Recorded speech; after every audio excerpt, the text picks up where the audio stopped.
Bonsoir à tous, merci d'être venus nombreux pour un nouvel apéro-talk du wagon. Ce soir, notre invité est Serge Allen, CEO Toc Toc Toc. Je vais le laisser se présenter et nous parler de l'aventure Toc Toc Toc. Voilà, Serge, okay. C'est à toi. Bonjour à tout le monde. Bonjour tout le monde. Donc je me prénomme Serge Allen. Je suis entrepreneur depuis quelques années déjà. J'ai commencé très tôt passionné, je suis passionné déjà d'informatique, de design, je dirais plutôt. Donc j'ai un profil graphiste à la base, designer, mais j'ai une formation en génie informatique qui a fait que très tôt, quand j'étais au lycée, lycée, post-lycée, j'étais, donc c'était en 99 on va dire, j'étais un peu polyvalent sur faire des sites web, à la fois dans la conception graphique et ensuite dans la mise en œuvre, page HTML, système d'information, base de données, etc. Donc mon petit truc à l'époque, c'était de pouvoir finalement tout faire. Et ça m'a vraiment servi comme ça, de fil en aiguille. J'ai monté ma petite boîte au début, ma petite entreprise en sortant du lycée, quoi. Donc à 19-20 ans, j'ai monté ma boîte. Et c'est comme ça que je me suis vraiment fait la main. Concrètement, c'était vraiment un peu comme un autiste, cette phase un peu à outrance où je passais des heures, des nuits blanches à coder et finalement l'absence de perturbation à travailler la nuit m'a concentré énormément sur ce que je faisais. Et c'est ce que j'essaie d'ailleurs de retrouver en essayant d'être le moins perturbé possible pour vraiment avoir de la qualité dans ce que je produis aujourd'hui, ce qui n'est pas forcément évident. Mais tout ça pour dire que j'ai commencé très tôt à concevoir des mini-business en fait, par des mini-sites. Ça commence vraiment comme ça. Enfin, c'est vraiment comme ça que j'ai mis le pied à l'étrier, en se confrontant à un client qui a un besoin lambda et qui fait qu'on doit produire un intranet, une page, un petit service. Même si c'est rien du tout, c'est comme ça que ça commence. Et c'est comme ça qu'on se formate un peu tout seul, notamment quand on est tout seul. Donc j'ai touché un peu à tout parce que je suis touche à tout. J'aime ce que je fais, je suis passionné hein, vraiment, mais pas que dans le business, assez largement. Et donc j'ai fait du serveur de jeu, donc j'ai acheté des baies, je compilais mes machines, je faisais optimiser le système pour faire tourner des serveurs de jeu. À l'époque c'était Counter-Strike, ça existe toujours. Hein. J'étais un gamer accessoirement, mais je mettais en fait à disposition des locations de serveurs de jeu. C'était pas un super business, mais c'était intéressant. Et puis ça équilibrait. Donc en fait, je pouvais jouer gratuitement parce que, je pouvais mettre en œuvre en fait des serveurs de jeu que pour moi-même qui me coûtaient pas cher parce que en fait le reste je l'amortissais en faisant la location. Ça c'était sympa. Et puis bon, j'ai fait du Dorty. Aussi des trucs un peu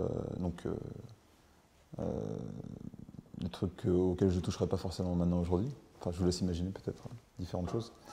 Mais ça aussi, c'était assez formateur, en étant un peu border et en testant le truc, qu'on peut retrouver sous une autre forme aujourd'hui d'ailleurs, mais je pense que pousser un petit peu, être un petit peu dans la limite, dans le business, il y a souvent une limite qu'on franchit pas, parce que quand on est un peu si on est dans les clous, je pense qu'on se formate trop et on ne va pas dépasser pour trouver le truc qui fait que ça fait vraiment la différence, parce que finalement l'innovation, c'est quelque chose qui est nouveau, donc on est forcément en dehors des lignes à un moment donné. Donc j'ai une conception qui est que si on respecte parfaitement le cadre, qui est celui dans lequel on est plus ou moins régi par les lois entre autres, mais pas que, je pense qu'on ne va pas assez loin et qu'on ne va pas se confronter à la difficulté qui est d'aller finalement vers ce qu'on n'a jamais testé. Donc voilà, et puis ça c'était en 2000. En 2004, je suis parti, donc j'ai monté plusieurs business, en bref, pas forcément successful. Et en 2004, je suis parti en Suisse monter un business. À l'époque, je touchais à tout. Quand je dis à tout, c'est vraiment différents business. Hein. Je faisais un screen et tout. Et puis à l'époque, il y avait les sonneries qui marchaient pas mal. Donc je me suis inscrit sur une plateforme d'affiliation. Je faisais beaucoup de SEO. À l'époque, j'ai fait du spam classique, spam Dex, donc du spam de moteur de recherche. Hein. À l'époque, il y avait beaucoup de failles dans Google. Donc on exploitait les failles. Et on était super bien référencé, ça faisait beaucoup de trafic. Donc bon, aujourd'hui, c'est du growth hacking. On change les mots, mais c'est des techniques un peu de malice. Et ce qui marchait bien en référencement, c'était les sonneries. Et les sonneries logo, c'était vraiment, tout le monde voulait personnaliser en monophonique, polyphonique. Donc je me suis inscrit, j'ai vu que ça gagnait pas mal. Je devais gagner à l'époque, sur une plateforme d'affiliation, c'était 3000 balles par mois, donc c'était quand même, en faisant rien du tout, hein. C'était 3 backlinks. Je me suis dit, bon, il y a peut-être un business. Et puis j'aimais pas trop la plateforme sur laquelle j'étais affilié, donc du coup je me suis dit, je vais faire un truc un peu plus pointu techniquement. Et c'est ce que j'ai fait, surtout que c'est un petit milieu en fait. À l'époque c'était plus des webmasters, on appelait ça plus des webmasters, maintenant c'est un peu plus typé et aussi spécialisé. Et donc c'était un petit cercle, moi je connaissais tout le monde forcément parce qu'on se voyait, on se faisait des pots. Donc j'ai fait finalement ma plateforme d'affiliation mobile qui vendait des logos, des sonneries. Et ça a bien marché. Ça a bien marché parce que c'était le moment, parce que je connaissais tout le monde, donc les plus gros affiliés ont bougé chez moi. Il y en avait certains, ils faisaient juste un backlink et ils gagnaient 4 000 ou 5 000 euros par mois. C'est-à-dire que moi, c'est ce que je leur reversais, juste parce qu'ils avaient mis un backlink d'un site vers leur portail mobile et ça drivait du cash tout seul. Donc je l'ai revendu assez rapidement, cette boîte-là. Je l'ai vendue à David Marcus, c'est une boîte en Suisse que j'ai vendue en Suisse. Ce qui est assez incroyable, je ne sais pas si ça m'arrivera de nouveau, mais c'était très difficile, cette aventure, très très très difficile, parce que là j'explique, mais c'était psychologiquement difficile et j'étais seul à l'étranger. Bon, j'avais identifié le besoin de partir à l'étranger parce que en France, à l'époque, on demandait beaucoup de déclarations d'URSSAF à ceux qui payaient beaucoup de particuliers, parce que les webmasters à l'époque, c'était beaucoup des particuliers. C'était facile de gagner de l'argent, hein. Comme eBay, il y a eu des jurisprudences et tout. Et en fait, moi je me suis dit, si je me barre en Suisse, je ne suis pas dans l'Europe, je n'ai pas de compte à rendre à la fiscalité française en tout cas, et on ne pourra pas venir me chercher, c'est ce qui s'est passé. Cette stratégie a bien marché, au-delà du fait que je voulais quitter la France pour tester. Donc l'histoire veut que c'était difficile parce que j'étais payé à 90 jours par les opérateurs. Donc on était payé par les opérateurs à la fois télécom parce que je faisais de la surtaxe en fait. Le business c'était vraiment du surtaxé. J'appelais un numéro surtaxé, j'avais une téléphone, je ne sais plus comment l'envoyer, on envoyait en binaire sur le téléphone quand c'était de la monophonique, et puis sinon c'était un lien à télécharger en mode WAP, attention. Et du coup on était payé à 90 jours par les opérateurs téléphoniques pour l'IVR, le surtaxé téléphonique, et à 90 jours aussi par les opérateurs pour le SMS surtaxé. Donc 90 jours, c'est quand même dur, hein, parce qu'il faut avancer toute la trésor, il y a du BFR. Mais la croissance, c'était comme ça, quoi. Donc il y avait un défaut de BFR, mais il y avait une croissance. Donc voilà, moi j'ai vendu la boîte au bon moment à David Marcus qui était en Suisse, et j'avais 5 acheteurs, malgré la difficulté à tenir les deux bouts, plus des procès, on m'a demandé 5 millions d'euros, enfin des trucs comme ça. Enfin, bon, c'était assez enrichissant quand même, parce que c'est dans la difficulté qu'on apprend beaucoup. Et puis voilà, il faut aller jusqu'au bout, que ça soit l'échec ou la réussite, il faut aller jusqu'au bout. Au moins on sait où est-ce qu'on est allé, et puis on avance un peu mieux comme ça. Et voilà, l'histoire veut que j'ai vendu à David, qui lui était en Suisse à l'époque. Donc lui, c'est un broker de SMS. Il a spin-offé, il a créé Zong, je ne sais pas si vous voyez, et puis en gros il est parti aux US, c'est lui qui a fourni tous les Facebook credits et de plein de marketplaces, de plateformes de jeux, en gros sur tous les virtual goods que vous achetiez en fait, ou que vous achetez peut-être toujours aujourd'hui sur Facebook, ça passait par des plateformes SMS surtaxées que lui providait à 50% parce qu'ils étaient deux acteurs à faire ça. Donc il a super bien marché son truc. Globalement, il délivrait du SMS pour 4 milliards de personnes dans le monde, donc c'était quand même assez énorme. Ça a pris un peu de temps, mais il a réussi son coup. Et moi, quand j'avais vendu, j'avais pris des participations dans son groupe. Et il a vendu à eBay 240 millions de dollars plusieurs années après. Et là, j'ai pu, entre-temps, liquider un petit peu mes participations. Et entre-temps, il est devenu président de PayPal et maintenant il est chez Facebook. Je crois qu'il est venu une fois ici. Il est VP Messaging Product chez Facebook. Donc c'est vraiment marrant de voir rétrospectivement, c'était en 2005 que j'ai vendu ma boîte, enfin tout le parcours de David. Et il est super fort et voilà. Et entre-temps, moi je suis rentré en France, j'ai monté un moteur de recherche local qui s'appelait Nomao, qui existe toujours, qu'on a vendu avec mes associés à iBuzzing, qui a changé de nom, qui s'appelle Tids.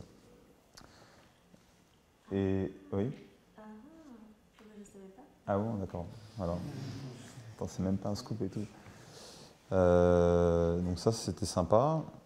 Une belle aventure Nomao, pareil, beaucoup d'ingénierie, de développement, de R&D. Hein. On était dans les belles heures, on était 30 à peu près. Et voilà, c'était intéressant. Je pense que le moment charnière de Nomao, c'est quand on est allé avec mes associés aux US, regarder finalement le marché là-bas, assez simplement, juste une petite, comment ça s'appelle, un petit programme d'excursion Ubi France. Enfin, il y a différents programmes hein, qui existent, French Tour. Truc comme ça. En gros, une semaine de prospection. Ils ont un programme prospection et un programme immersion. La prospection, c'est vraiment une semaine, on ratisse large, on fait que des rendez-vous, c'est vraiment millimétré. Et on voit, ils nous introduisent en fait auprès des grands groupes qu'ils ont en contact, parce que c'est leur truc d'immiscer, de promouvoir un peu. Donc c'est un truc d'ambassade, hein, c'est une mission économique. On est rentré, on était vraiment, enfin on était là-bas déjà, on s'est dit mais waouh, enfin. C'est un choc quand même de se confronter là-bas, parce que ça va très vite là-bas, il y a un vrai écosystème. Et puis surtout, on voit si ce qu'on fait, ça peut aller là-bas, ou si ça ne va pas là-bas, comment on peut le changer en Europe pour que quand les mecs viennent ici, on est prêt, ou en tout cas on est concurrentiel. Et on a vraiment pivoté en revenant en France, et on a changé de modèle, on a fait vraiment du crawl, donc on est devenu un vrai moteur de recherche local, on a crawlé, on a mis beaucoup d'intelligence sur l'homogénéité des datas. Et on a fait beaucoup de SEO aussi. Beaucoup de SEO. On a repris les bonnes vieilles recettes, on a mis du surtaxé. Parce que quand vous tapiez en fait, une adresse et que vous arriviez sur le site, bah, en fait, plutôt que d'avoir un numéro gratuit, c'était du surtaxé en fait. Parfaitement légal. Mais ça n'existait pas. Et maintenant, beaucoup l'ont fait, l'ont repris depuis le temps, mais c'était une cash machine. C'est un peu ça l'histoire de Nomao finalement.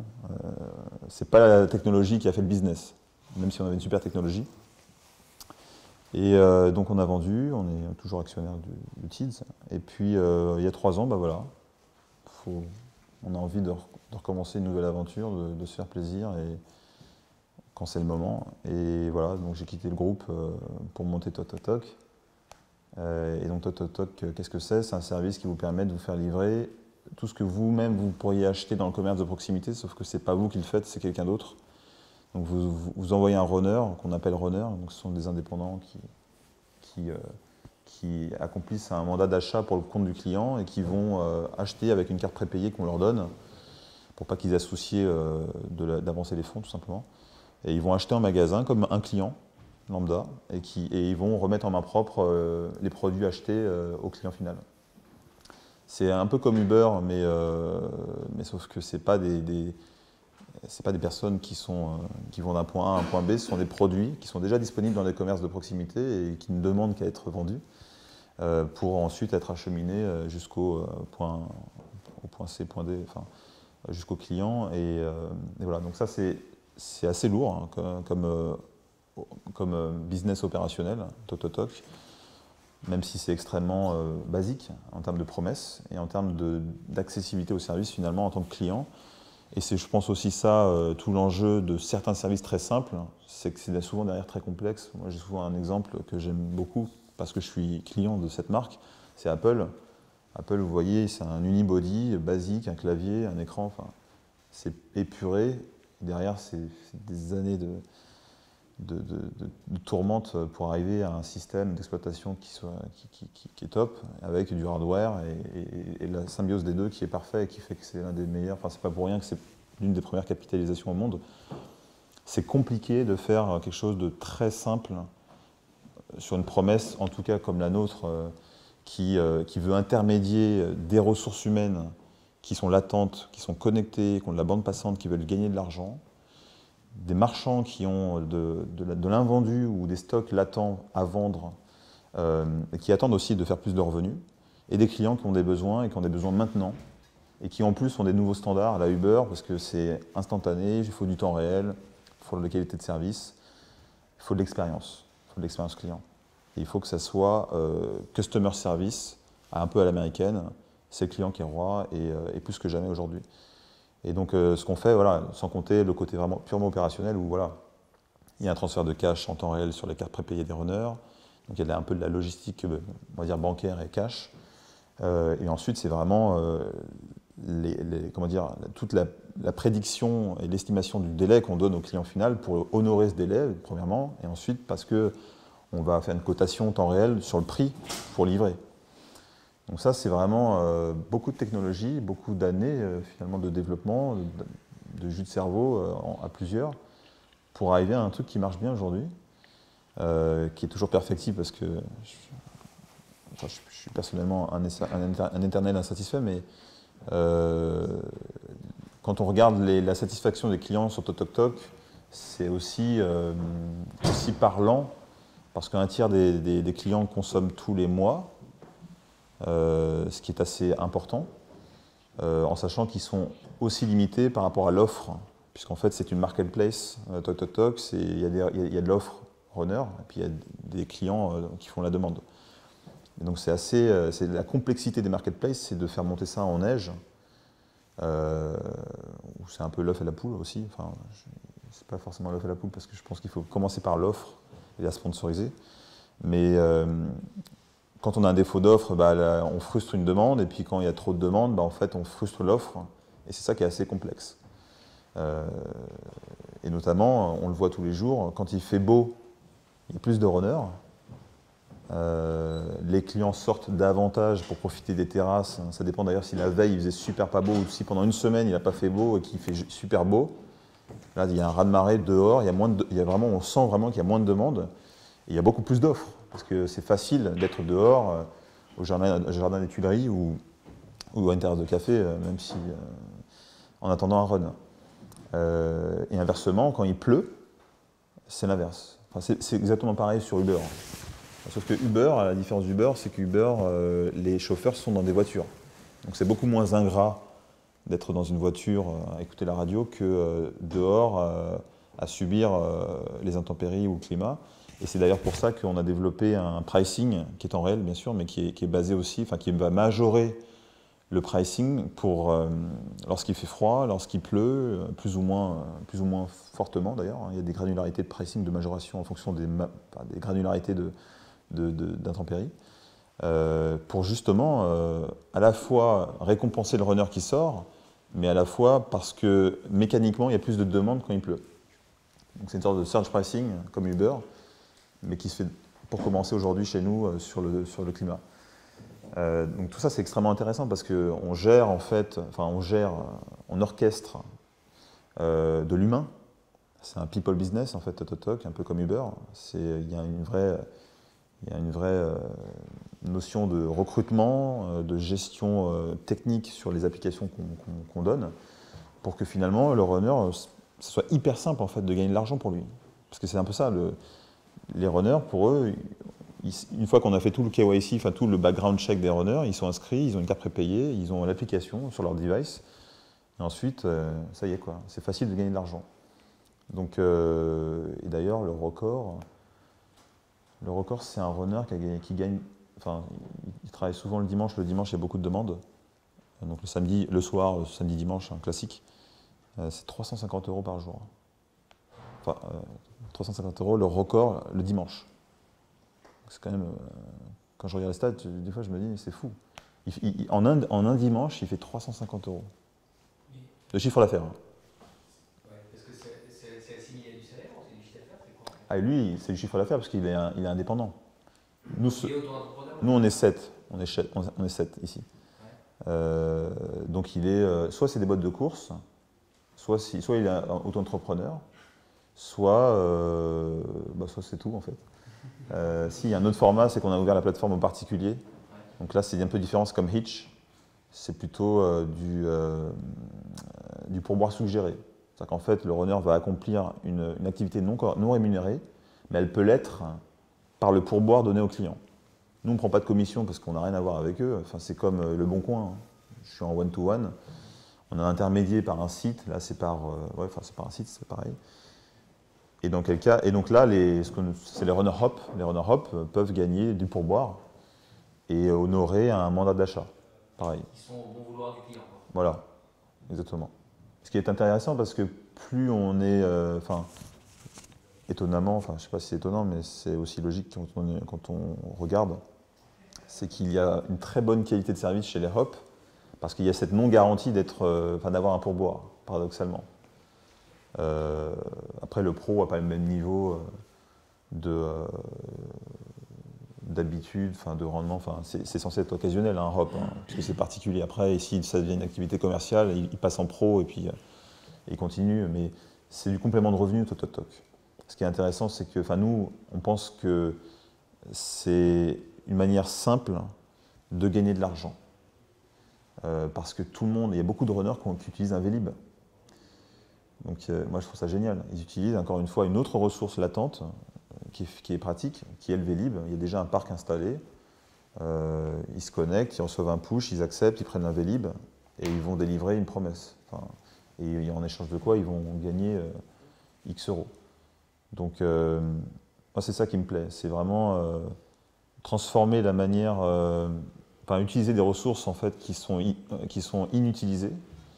Dans un contexte en plus où les gens ont besoin aussi de compléments d'argent. Donc ça, on y participe en partie. On peut aussi réinsérer des gens. Il y a tout, il y a vraiment des chômeurs, des intermittents, des étudiants, bien évidemment. Mais ça, c'est de la valeur sociale. Et puis aussi, valeur business, dans le sens où on donne de l'argent, il y a de l'argent qui circule chez les marchands, chez les runners, et puis il y a du service. Et c'est magique, sincèrement, de rien faire et de voir le runner arriver avec les produits de son enseigne qu'on connaît et sans avoir bougé. Et qu'en peut-être entre 10 et 30 minutes, on se soit fait livrer quelque chose, quoi. Je faisais une démo aujourd'hui, les macarons en 20 minutes. Ça a pris un peu plus de temps d'ailleurs aujourd'hui, mais il y a des clients qui sont livrés en 8 minutes. C'est le record. Mais ça arrive souvent 12 minutes. 12 minutes, c'est quand même super puissant comme expérience. Donc je pense que le monde est en train de se transformer vers le service parce que tout est application, tout est API et tout devient un peu commodité, quoi. Le client, il est là, il attend, il veut du service et plus que jamais. Donc, ouais. Une question, le runner, en fait, il paye chez le petit commerçant avec la carte prépayée, c'est Toc qui lui fournit cette carte Oui, exactement. Ouais. On lui envoie par courrier, tout simplement. Il a son code PIN, elle a son nom. On passe par un facilitateur bancaire qui crée la carte au nom de... Il y a marqué Toc dessus, mais elle est vraiment déclarée bancairement au nom du runner. Donc le runner, forcément, il faut qu'on ait tous ces documents qu'on transmet nous-mêmes à l'organisme. Et puis c'est assez rapide, une fois qu'il l'a reçu. Il ne faut pas qu'il perde la carte, bien évidemment, ni le code PIN, mais une fois qu'on est dans la machine... En revanche, les factures, elles ne sont pas au nom du client, en fait, au final. Si, bien sûr que si. C'est-à-dire que si j'achète un casque à la FNAC par un runner, la facture, j'aurais pas de garantie avec... Si. Parce que je ne saurais pas... Si. la facture FNAC, Si. En fait, tout ce qui n'est pas food chez nous ne fait pas l'objet d'une facturation parce qu'en fait, les commerçants n'ont pas l'obligation, tout simplement. Sauf si on demande un reçu, machin, etc. Mais pour défrayer... En fait, c'est un ticket de caisse et c'est tout, quoi. Ouais, parce qu'il y a la TVA, en fait. Et après, elle n'est pas au nom d'eux, mais il suffit de rajouter son nom, etc. Par contre, en effet, quand ce sont des produits plus techniques, type Darty, on va dire, là, le client peut spécifier la facturation et le runner est formé pour donner les informations de facturation au marchand. Puisqu'en fait, comme c'est un mandat d'achat, le runner doit remettre le ticket de caisse au client final.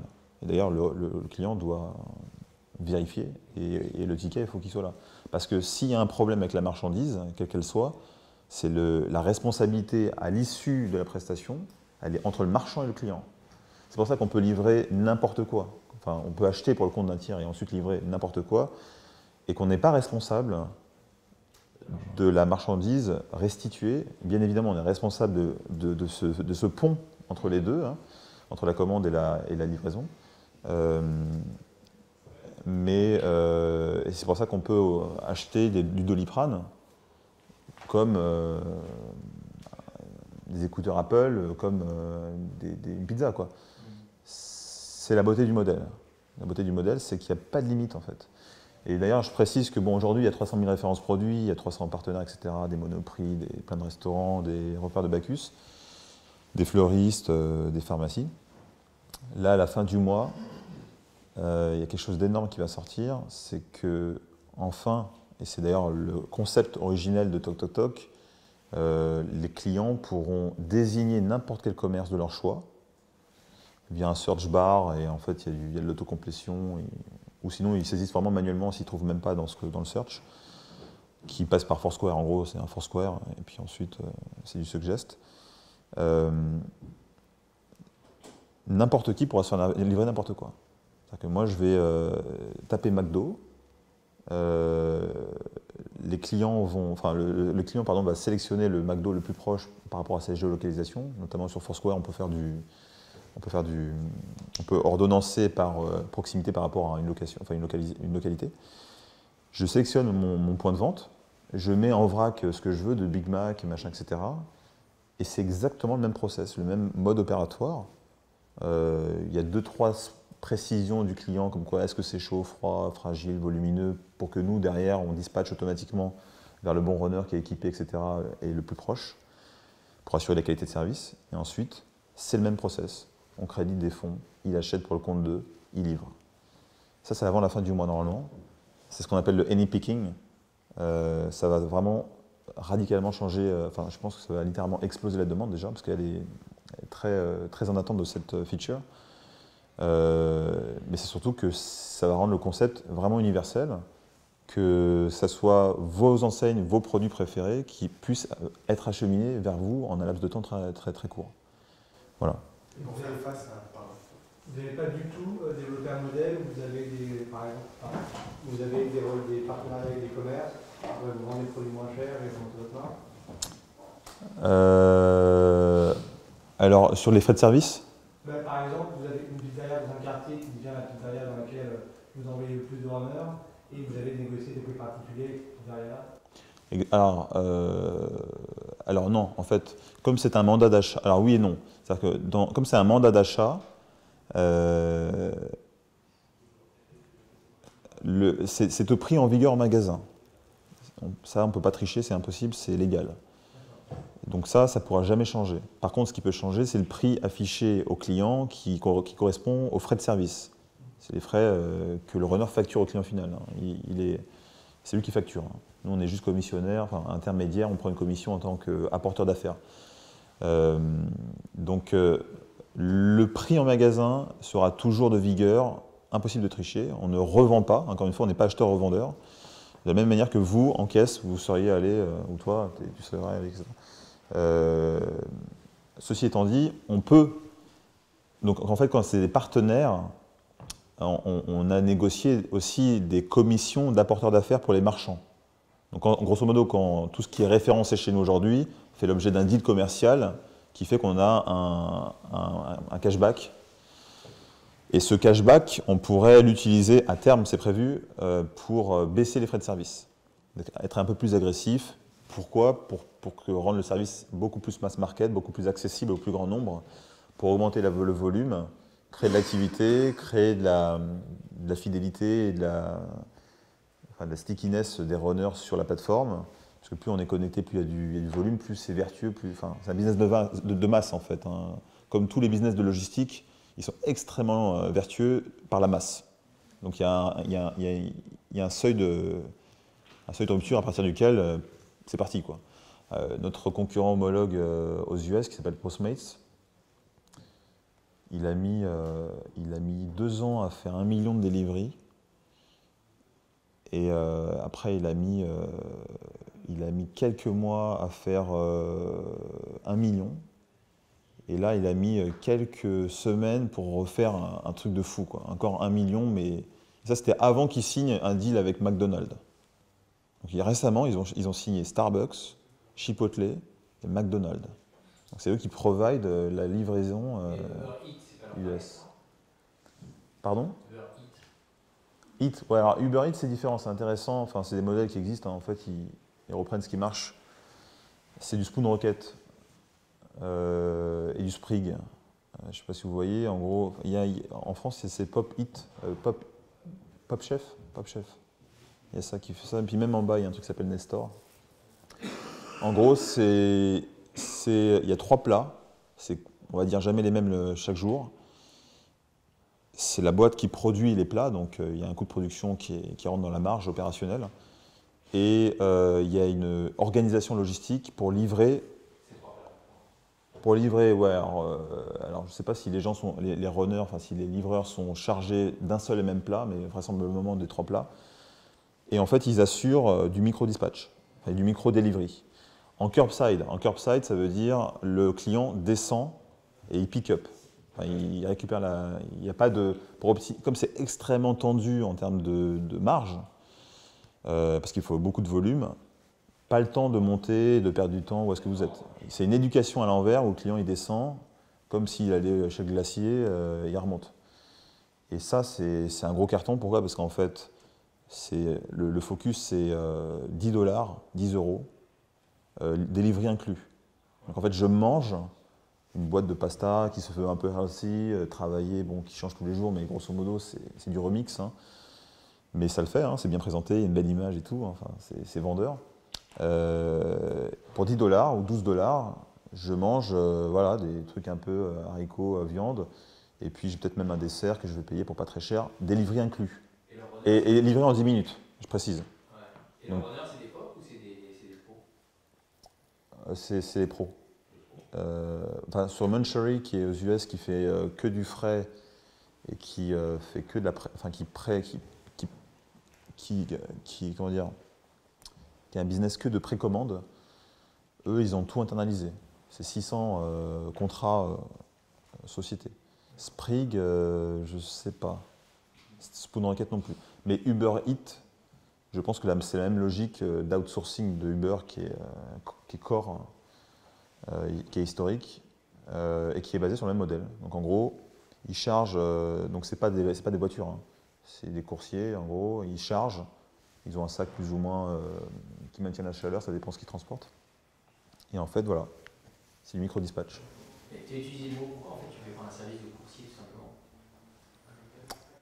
Parce qu'en fait, on a testé comme ça en fait au début. On a testé les boîtes de course et en fait on est confronté. Et au lieu de faire de l'achat, de la course tout simplement? Ah non. Non, mon délire c'est vraiment de se faire livrer n'importe quoi. Enfin moi c'est ma vision. Déjà le marché de la course il est petit.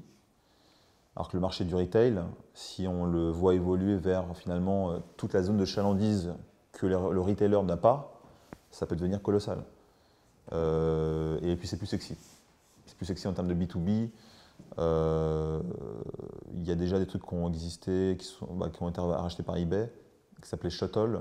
C'est des agrégations de boîtes de course, une interface minimaliste super simple, un pricing compréhensible, enfin assez agressif. Et derrière, c'est que du yield management entre les disponibilités captées à l'avance par les boîtes de course partenaires agrégées et les performances. Et il y a un arbitrage qui se fait et les commandes de course clients sont dispatchées en fonction des disponibilités connues à l'avance, bien évidemment, pour faire le match. Voilà, c'est du B2B2C. C'est pas mon délire le B2B. Enfin, si, ça peut être un délire, mais c'était pas mon envie. Il y avait une autre question là-bas. Ouais, j'ai une question. Vous disiez, pour Toc, le client final, il paye quand sa commande? Il paye au delivery. Au delivery. Ouais, c'est-à-dire qu'en fait, Et il peut payer comment? c'est que du CB, c'est que de la CB. Ah, c'est que de la CB. Ouais, que de la CB. Il y a Et pas donc, de. Est-ce que vous disiez qu'il payait le runner directement? Donc est-ce qu'il fait Alors, La marchandise et le runner. alors en fait, alors je vais peut-être expliquer juste le process client. Quand on passe commande, le client, on fait une autorisation bancaire pour vérifier qu'il est solvable. On a la validation, on envoie le push au meilleur runner, il accepte, il refuse, il accepte, admettons, on crédite sa carte, il va acheter dans un magasin, il livre. À la livraison, on va débiter le client sur le montant effectif payé par le runner, plus les frais de service qui ont été poussés au runner avant l'acceptation, au forfait. Hein. C'est un pricing dynamique que le client a accepté parce qu'il n'a pas annulé sa commande au bout de X minutes ou peu importe, enfin, jusqu'aux achats. Et nous, on va débiter sur l'empreinte bancaire le client du montant total effectif. Marchandises plus frais de service, plus notre commission parce qu'on avance des fonds, enfin bon, des trucs, bon, bref. Donc le paiement se fait directement du client final au runner. Ça passe par vous. Alors, ça passe par nous en tant qu'intermédiaire, mais le dû, on le reverse toutes les semaines au runner. Bien sûr. Parce que c'est un séquestre, en gros. Comme c'est un dû, c'est pas nous. Enfin, comme c'est pas un dû, pas un dû. Voilà, on le séquestre le temps de reverser et on rétrocède moins notre commission. Ce qui fait qu'il n'y a pas de... Mais on génère les factures pour le compte du client, pour le compte du runner. On a un mandat de facturation qui fait qu'on simplifie les opérations comptables en partie.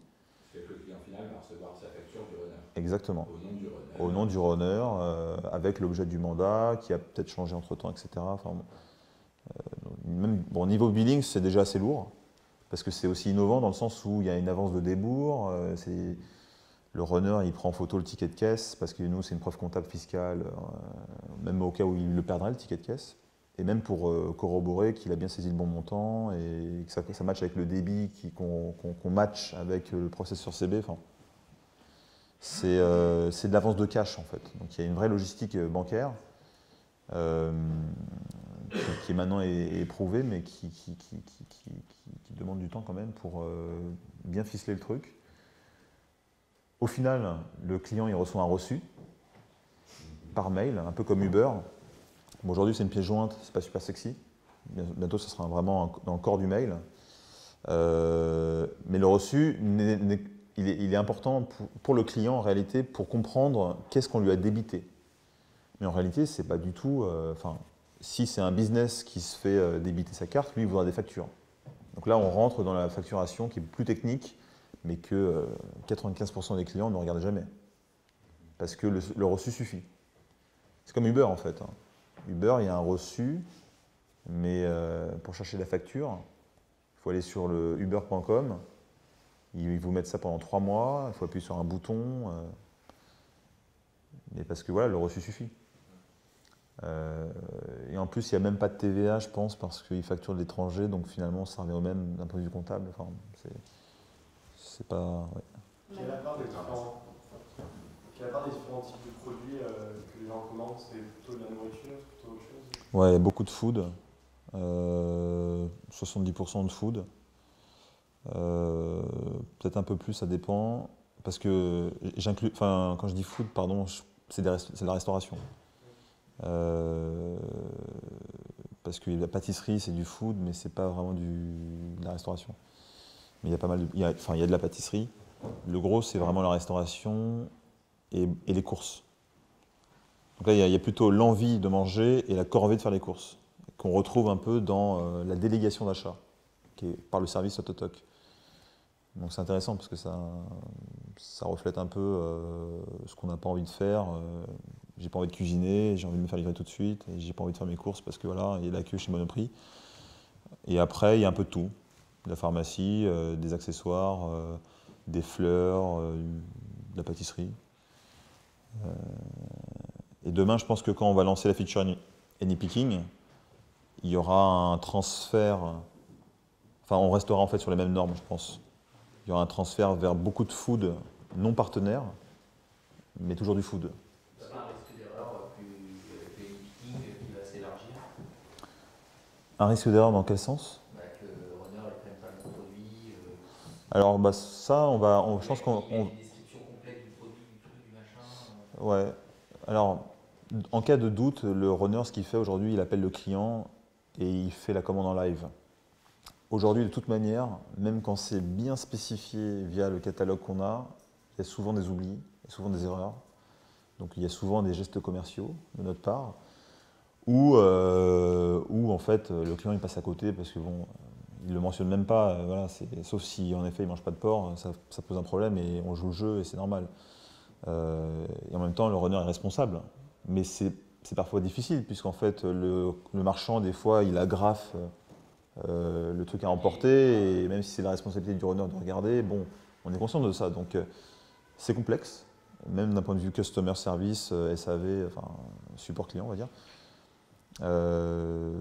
Mais il y a beaucoup de détournements du service comme il est aujourd'hui pour se faire livrer du honey picking, en fait. Il n'y a pas très longtemps, on avait encore Quick avant qu'on les retire, mais qui va revenir en honey picking. Les gens rajoutaient un cooking toast dans leur caddie. Le cooking toast rajoutait le Quick le plus proche de l'adresse du client. Et le client, il y mettait en commentaire pas au Quick, allez au McDo d'à côté s'il vous plaît, etc. Machin, etc. Et ça arrive de temps en temps. Les clients se débrouillent pour trouver un commerce proche parce qu'ils sont conscients que le runner ne va pas faire tout Paris pour machin. Mais ils détournent. Ils détournent et au final, bah, le runner il comprend rien, il appelle le client et puis bah, la transaction elle se fait comme ça. On enregistre l'appel téléphonique, enfin bon bref, il y a de la qualité, on fait de la revue qualité là-dessus. Donc moi je pense que c'est un système qui s'autogère en réalité parce que les gens sont intelligents, ils sont de bonne composition. Il y a un client qui a un besoin, il y a un runner qui a besoin de bien honorer pour être bien noté. Parce que le business, c'est la notation. Il y avait juste... excuse-moi. Ouais. C'était par rapport à... C'est pas vos concurrents directs, mais c'est des services comme le tracking qui propose directement aux restaurateurs d'intégrer une plateforme qui gère justement la livraison. Qu'est-ce que vous en pensez par rapport à ça, par rapport à... Tracking? Je ne connais pas. En fait, c'est... je ne sais pas si c'est un SaaS, mais en fait, il propose une plateforme de gestion de livraison pour les restaurateurs, justement, ceux qui font du... En France? En France? Ouais, exactement. D'accord. Donc ils prennent les commandes, ils les poussent? Non, c'est même pas ça, en fait. C'est-à-dire qu'en fait, ils proposent ils louent la solution technique. Ouais. Et en fait, les mecs, ils ont un dashboard, ils peuvent gérer tous leurs livreurs. Ah oui, d'accord. Mais il faut qu'ils aient leur livreur. Ouais, il faut qu'ils aient leur livreur. C'est ça la complexité. C'est qu'en fait, il y a des industries qui existent depuis longtemps en fait, il y a deux typologies. Il y en a trois, mais on va dire qu'il y en a deux. Soit c'est le chinois et c'est la famille qui travaille, qui fait le delivery, parce que c'est de la main-d'œuvre, on va dire, familiale. Et c'est beaucoup déjà de tous les business chinois, on va dire même japonais ou coréens, mais c'est des chinois pour la grande majorité. Soit c'est le business qui veut qu'il y ait de la marge sur le produit vendu et qu'on peut s'offrir le luxe d'avoir son propre delivery. Exemple, le sushi, la pizza. Ou du thaï, de l'indien, parce que voilà, vendre du riz, ça coûte pas cher et puis ça reste un plat en sauce et voilà, il y a des bonnes marges. Ça, c'est les deux business. La majorité du business de la restauration n'a pas de delivery parce que d'une, c'est un métier à part, ça coûte. Et ensuite, il n'y a pas forcément la marge. Donc, qui va payer le coût du delivery? C'est une équation économique. Hein. Donc, aujourd'hui, c'est le client qui paye sur TokTok le coût de l'accès au delivery. Donc, il y a d'autres modèles opératoires, enfin d'autres modèles économiques comme des Deliveroo, des Resto-in, des Take It Easy par exemple, qui eux prennent plus aux marchands et vont vendre au client final un service de livraison à 2,50 €, 3,50 €. Parce qu'en réalité, la marge qu'il récupère au marchand, il l'impute au client pour que ça soit super sexy. Et comme c'est sexy, bah, il y a plus de volume. Donc ça, c'est un autre business, un autre modèle économique, mais qui fait que, grosso modo, l'inventaire des restaurateurs ou des retailers qui n'ont pas de delivery c'est ce qu'on target. C'est notre business. C'est-à-dire que nous, on crée un réseau un peu ad hoc, plug and play de runners indépendants qui peuvent se plugger pour aller acheter et livrer. Et ce qui fait que n'importe quel commerce peut du coup se plugger chez nous et élargir la zone de chalandise. Sans avoir à se soucier du tracking, de machin. Il n'y a rien en fait, c'est totalement neutre. C'est pour ça que c'est facile chez nous de faire des deals, parce qu'en fait, le marchand, il n'a rien à changer. Rien, zéro. C'est le runner, il va payer dans le TPE. C'est nous qui envoyons une facture au marchand pour lui dire il nous donne de l'argent. Et il fait plus de business et ça lui coûte zéro en plus. Zéro. Pardon. Ça lui coûte une commission. Mais à la performance. Donc il perd, enfin il a. C'est un no-brainer pour lui. C'est vraiment un no-brainer. Donc c'est pas tout à fait pareil. Si moi j'ai mon fleet delivery, ok, je prends un outil qui me permet de traquer et c'est cool. Parce que je suis plus efficient, je sais où sont mes mecs. Mais c'est pas 90% des mecs qui n'ont pas de delivery. Et nous, on adresse ça en fait. On adresse ça plus un service de destination avec un usage, une expérience, enfin un truc à la Uber qui rend la chose encore plus complexe. Mais c'est aussi pour ça que c'est un business qui, je l'espère, lorsqu'il sera massif, peut transformer la façon de consommer localement parce que on crée un réseau. On crée un réseau de people qui sont prêts à faire du delivery. Enfin, quand je dis du delivery, c'est de l'achat, mais à remettre en main propre des produits de n'importe quel commerce. Comment on gère la croissance vous parliez d'asymétrie entre l'offre et la demande. Avec le e-picking, normalement, si je comprends bien, votre offre va exploser, ce que je vous souhaite. Comment on gère la croissance pour amener un maximum de runners, pour séduire les runners, un peu comme Uber a fait en faisant de la surprime ou en garantissant 30 € de l'heure. Exactement, c'est ça, vous avez tout dit. Enfin, tu as tout dit. Je t'interromps 2 secondes, mais dernière question, parce que là on a un peu dépassé pas de souci. le timing. Après on va boire une bière. C'est cool. Si ça te dit, elles sont fraîches, elles nous attendent. Donc, Alors en fait, déjà c'est un peu le bottleneck chez nous de toute manière, même aujourd'hui, parce qu'on a trop de demandes.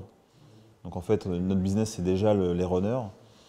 Donc on est conscient que le honey-picking va peut-être encore plus frustrer. Donc on est en train de préparer la guerre pour avoir plus de runners. Mais c'est un peu ça. C'est du sponsoring. Donc soit c'est du referral. Il y a plusieurs choses. Il y a le referral pour coopter des runners pour que le parrain y gagne X ou Y. Il y a le reward de la 10e commande, c'est-à-dire que je te donne 100 balles parce que tu as fait la 10e commande. Donc ça, c'est quelque chose qui va arriver chez nous, bientôt. Pourquoi ? Parce qu'en fait, on a énormément de runners qui sont là, qui sont inscrits, qui ont fait tout le process de recrutement, qui est pas... Enfin, il faut le faire quand même, tu vois, il y a un minimum, mais qui ne runnent pas. Les mecs sont là, ils ont fait le plus dur, mais ils ne sont pas dans le circuit. Alors que s'ils les avaient vraiment testés, ne serait-ce que 3 ou 4 runs, ils comprendraient que c'est de l'argent facilement et que c'est cool. C'est cool et c'est simple. Donc en fait, c'est la carotte du 10e run, admettons, parce que pour un chiffre rond, et tu gagnes un billet. La troisième chose, c'est ce que tu disais, c'est le garantie.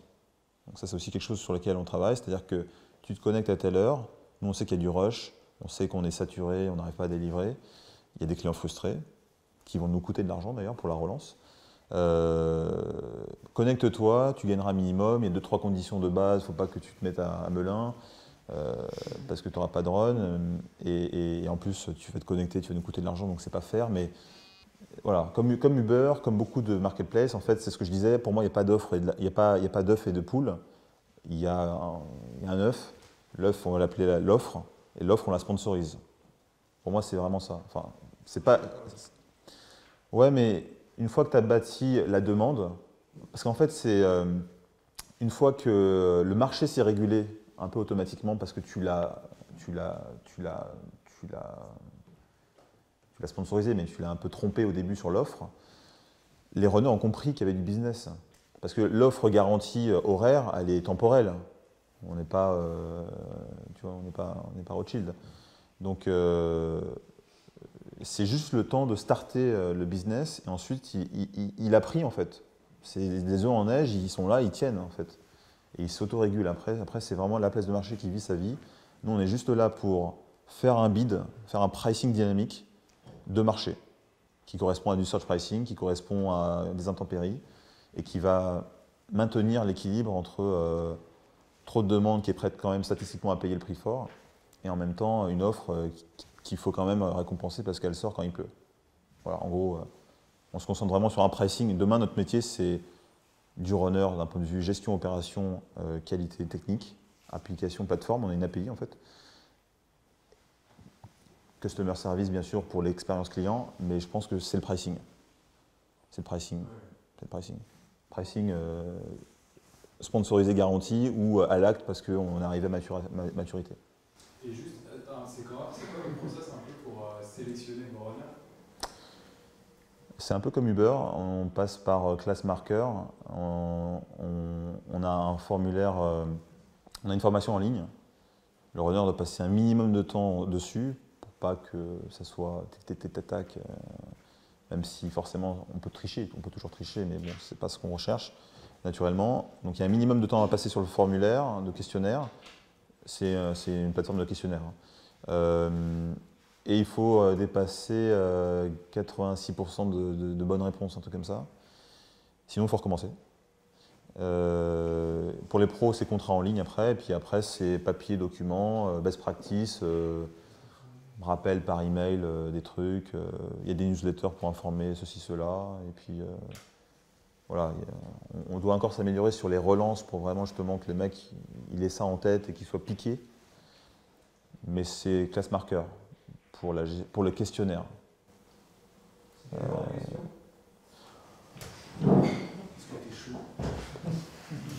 Ouais, c'est un peu bateau quoi, mais c'est des petites connaissances des petites connaissances. Enfin, c'est du bon sens c'est du bon sens de service. Qu'est-ce qui se passe s'il y a ceci, cela? Est-ce que voilà, question A, B, C. Enfin, c'est un peu le. Grosso modo, c'est ça. Casier judiciaire ou pas? Pardon? Casier judiciaire? Casier judiciaire, oui. Oui, j'ai oublié de préciser, c'est important. Casier... C'est récent chez eux. C'est vrai? Le casier judiciaire, c'est hyper récent. Ah ouais? Pour le POP, on ne demandait rien. Ah non, même pour les hop, nous on demande. Hein. Non, ça c'est par contre. Non, mais nous c'est même fondamental parce qu'en fait, à la différence d'Uber, qui transporte des personnes qui ne connaissent pas forcément, en tout cas ils ne savent pas où est-ce qu'ils habitent, nous on sait ce qu'on achète pour le compte d'un tiers. On va acheter autant, on a déjà livré des tests de grossesse, des pilules du lendemain, enfin c'est sensible, c'est privé, c'est confidentiel, donc là on est assez à cheval. C'est horizontal, c'est-à-dire qu'on sait si c'est couche bébé, si tu aimes le burger ou je sais pas quoi. Donc on connaît un peu ta vie, grosso modo. Et on sait où tu habites, enfin on sait où les gens habitent, jusqu'au digicode. Donc on ne peut pas se permettre d'envoyer quelqu'un qui n'a pas un casier, en tout cas chez nous, qui est niveau 3 vierge. Ouais. Voilà. Ouais, merci.